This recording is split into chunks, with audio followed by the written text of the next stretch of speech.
Nós vamos começar lendo um texto que está em Jeremias, no capítulo 5 e no verso 30.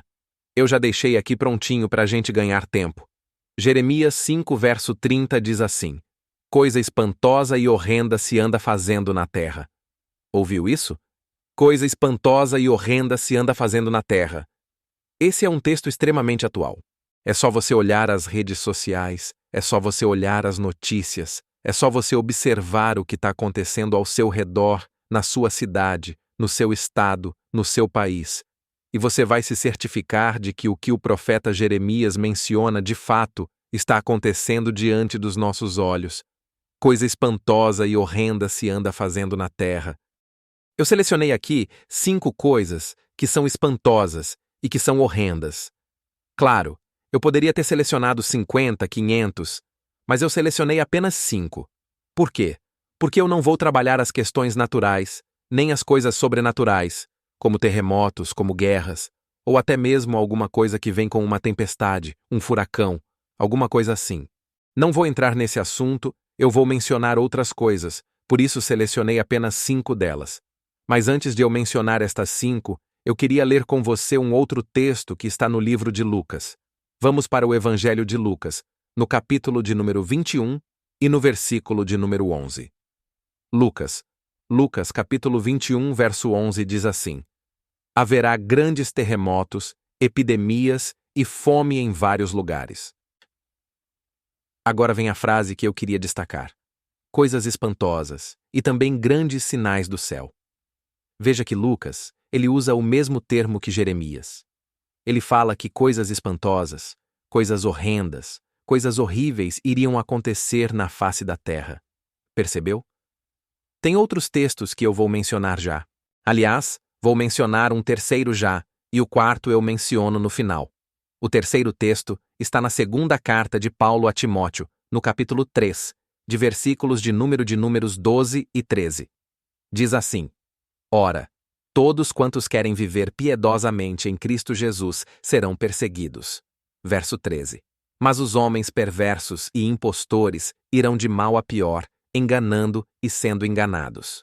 Bom, você pega agora essas 3 passagens bíblicas, Jeremias, Lucas e 2 Timóteo, e coloca isso na ordem do dia e me diga se está ou não acontecendo exatamente o que eu acabei de ler. Bom, eu fiz aqui uma lista de 5 coisas. A primeira é o ser humano fugir de Deus. Isso é impressionante. Impressionante. Veja, Deus é bom. Deus é amor. Deus é graça. Deus é misericórdia e misericordioso. Deus é o nosso Pai, é o nosso Criador. Deus é tudo de bom. E aí vem a pergunta: por que as pessoas fogem de Deus? Por quê? O que Deus fez para elas? Para que elas possam fugir de Deus. E é muito comum as pessoas fugirem de Deus. Veja, não querem saber da Bíblia, não querem saber da oração, não querem saber de cantar um hino, não querem saber de frequentar a igreja, não querem saber das coisas espirituais.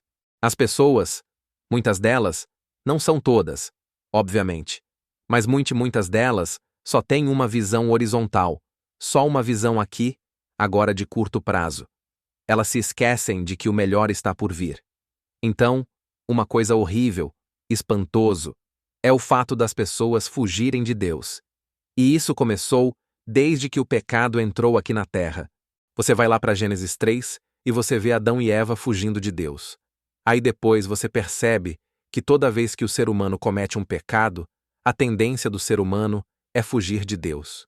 E as pessoas, parece que elas têm mais prazer naquilo que não é de Deus do que naquilo que é de Deus. É só você ler o que está em 2 Timóteo 3, de 1 a 5. E também você lê isso em Mateus, capítulo 24, e Lucas, capítulo 21.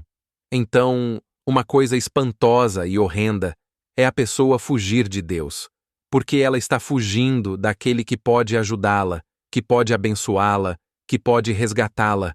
Como é que você foge de alguém que quer o seu bem? Como é que você foge de alguém que te ama? Como é que você foge de alguém que morreu na cruz por você? Como é que você foge de alguém que é o único que pode ajudar você a vencer os problemas da vida? Então, esse é o primeiro ponto. Concorda comigo? Isso é baseado na Bíblia e baseado no dia a dia que nós vivemos. Vamos para o segundo ponto. O segundo ponto é a destruição da família. Isso é uma coisa horrível, uma coisa espantosa e horrenda. A destruição da família. Veja, uma coisa é a gente enfrentar problemas na família. Todo mundo enfrenta. Uma coisa é você ter uma dificuldade de relacionamento, isso todo mundo tem. Mas eu estou me referindo a movimentos, a ideologias e a pessoas que são muitas vezes ativistas que lutam para destruírem a família. Existem muitas pessoas que são contra a família e trabalham nos bastidores com leis, com ideias, com filosofias, com ações para que a família seja destruída. E atenção! A família é um projeto de Deus. Foi Deus quem estabeleceu a família. E, infelizmente, há um movimento horrível, espantoso no mundo inteiro.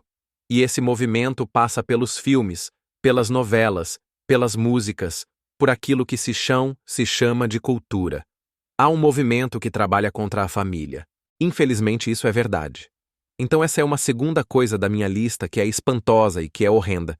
Como diz o profeta Jeremias, como diz Paulo a Timóteo e como diz Lucas no capítulo 21, verso 11. Vamos então para o terceiro ponto. Mas antes de ir para o terceiro ponto, falando em família, você percebe que nos 10 mandamentos tem o 5º mandamento, que fala claramente da importância da gente honrar o pai e honrar a mãe, ou seja, honrar a família de uma maneira geral. E atenção! Deus quer que nós sejamos abençoados individualmente e também como família. Amém. Vamos para o terceiro ponto. Movimentos contra a igreja. Sabe que essa é uma das obras de Satanás? Satanás trabalha contra Deus, trabalha contra a família e trabalha também contra a igreja. Deus tem a sua igreja. Deus tem o seu povo na terra. Isso está claro em Apocalipse 12, por exemplo. Mas há um movimento que trabalha contra a igreja. Por quê? Porque primeiro Satanás levantou um monte de denominações estranhas, um monte de movimentos religiosos que são mais comércio do que movimentos religiosos corretos. Entendeu? E também existem hoje essa mistura entre política e religião, que é um problemão, um problema muito sério. Então tudo isso são movimentos do diabo para enfraquecer a igreja e para levar as pessoas a olharem para a igreja como comércio, como política, como trampolim, como uma estratégia financeira e por aí vai. Então, e o terceiro ponto meu aqui é justamente esse movimento contra a igreja. E não esqueça que a igreja foi estabelecida por Cristo. Cristo é o cabeça da igreja. Deus tem sua igreja. Mas quando você vai para Apocalipse 17, você já vê Satanás trabalhando contra a igreja. Tanto é que Satanás, ele estabelece um outro movimento religioso que a Bíblia chama de prostituta. Justamente, é uma ideia satânica para quê? Para prostituir as verdades de Deus, para misturar as verdades com a mentira e lançar uma série de situações negativas e questionamentos sobre a igreja de Deus, a igreja verdadeira. Então assim, esses movimentos contra a igreja estão crescendo. E isso ocorre no meio político, isso ocorre no meio da literatura, isso ocorre muitas vezes em sala de aula e algumas escolas, obviamente, não todas. Isso acontece em outros lugares da sociedade. Pessoas com ideias diferentes, pessoas com pensamentos diferentes, com filosofias diferentes, justamente trabalhando e realizando movimentos contra a igreja. E isso tem sido um problema muito sério. Nós estamos observando exatamente uma perseguição estruturada, bem organizada contra a igreja, que vai redundar lá na frente em algo muito maior, em algo muito sério. Entendeu? E o quarto ponto seria, então, a corrupção generalizada. No livro de Gênesis, no capítulo 6, você já encontra a corrupção do gênero humano. Você já encontra a citação bíblica de que o ser humano se corrompeu, de que houve uma corrupção do gênero humano por causa do pecado, obviamente. E essa corrupção se estende, cresce, se multiplica em todos os lugares do mundo, praticamente. Praticamente não. Em todos os lugares do mundo. Você percebe hoje corrupção no meio político, corrupção no meio religioso, corrupção no dia a dia das pessoas. É só você observar. Muitas vezes se fala somente da política, mas a corrupção está em todos os lugares. Veja, por exemplo, as pessoas querendo obter vantagem em relação ao outro, furar fila, comprar certas regalias, ou seja, a desonestidade, a falta de fidelidade, a corrupção está em todo canto, não é verdade? As pessoas, quando elas têm a oportunidade de praticar a corrupção para benefício próprio, muitas vezes elas fazem. Então é uma outra coisa espantosa e horrenda que tem no mundo. Infelizmente é assim. Pessoas muitas vezes pensando que ao fazerem isso são espertas, são inteligentes, são pessoas que estão conquistando coisas e algumas delas até acham que é bênção de Deus. Não é, não é. Então veja, é importante que a gente observe que nós, como cristãos, não podemos nos meter nessas corrupções. Eu sei que perfeitos nós não somos, mas temos que fazer a nossa parte. Entendeu? Um outro ponto e o último deles é o seguinte. Você percebeu que o que antigamente era errado, hoje as pessoas consideram certo e aquilo que antigamente era certo, as pessoas hoje estão considerando erradas? Ou seja, houve uma inversão de valores. Antigamente, algumas coisas eram consideradas claramente como algo errado, nocivo, maléfico. Hoje, essas coisas são consideradas perfeitamente normais e naturais e os valores se inverteram. Então, são coisas espantosas e horrendas que a gente está vendo diante dos nossos olhos. E nós estamos chegando a um ponto em que nós vamos ficando de mãos atadas. E vai chegar uma hora em que os pregadores do Evangelho já não poderão mais pregar, estarão totalmente amarrados, impedidos. E isso vai preparando o terreno para a perseguição ao povo de Deus, para a perseguição aos servos de Deus. Você viu o texto que eu li em 2 Timóteo 3, verso 12, que fala assim: Ora, todos quantos querem viver piedosamente em Cristo Jesus serão perseguidos? Pois é, haverá sim uma perseguição ao povo de Deus. Aqueles que guardam os mandamentos de Deus, aqueles que têm a fé de Jesus e a fé em Jesus, sim, haverá. E essas coisas todas que estão acontecendo no mundo hoje vão afunilando e levando o mundo para esse ponto, a tal ponto que as verdades bíblicas já não serão mais permitidas, permitidas pregar. Ou seja, aqueles que pregam a Bíblia, vai chegar um momento em que não poderão pregar mais. É uma situação que já estava profetizada em Daniel, em Apocalipse, em Mateus, em Lucas. A profecia é clara. E aqui em 2 Timóteo diz muito claramente: todos que querem viver em Cristo serão perseguidos. Você percebeu? Você entendeu? Então, nós precisamos hoje tomar uma decisão, e essa decisão passa pelo último texto que eu fiquei devendo para você, que é Lucas, capítulo 21, verso 28, que diz assim: Ora, ao começarem essas coisas a suceder, exultai, erguei a vossa cabeça, porque a vossa redenção se aproxima.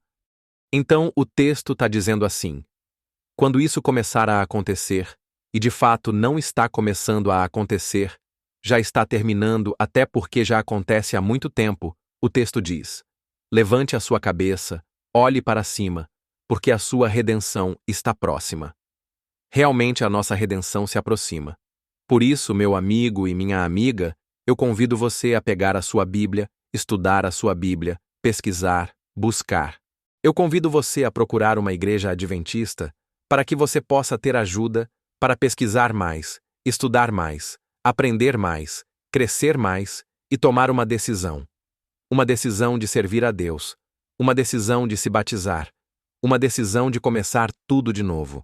Porque esse mundo, meus amigos, está chegando ao seu final. Ele vai acabar. Jesus vai voltar em breve e nós não temos outra saída a não ser nos preparar para a volta de Cristo. Entendeu? Então venha com a gente, abra o seu coração, deixe de lado as picuinhas, deixe de lado, quem sabe aqueles preconceitos, os orgulhos ou o orgulho. Deixa de lado aquilo que passou e vamos começar uma vida nova, vamos começar uma caminhada nova, porque Cristo virá para nos buscar. Amém? Eu pergunto, você quer se preparar? Você quer se preparar para a volta de Cristo? Por quê? Porque o que eu li hoje para você em Jeremias 5, em 2 Timóteo 3, em Lucas 21, é o que está de fato acontecendo. Então, abre o coração e vem com a gente.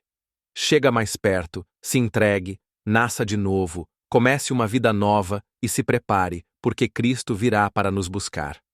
Amém?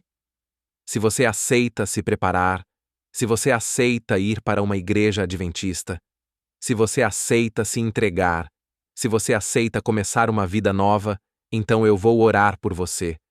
E depois da oração, procure uma igreja adventista do 7º dia. Procure os nossos pastores, os nossos anciãos, procure a liderança da igreja e nós vamos ajudar você a dar os passos que precisam ser dados nessa preparação para o céu. Amém. Vamos orar. Pai querido, obrigado pela mensagem de hoje. Abençoe este homem, esta mulher que está orando comigo. Derrama a tua graça sobre ela, sobre ele, sobre mim também. Ajuda-nos a permanecermos firmes na fé, a levantar a cabeça, olhar para cima e saber que Jesus está voltando. Eu entrego nas tuas mãos, em nome de Jesus. Amém.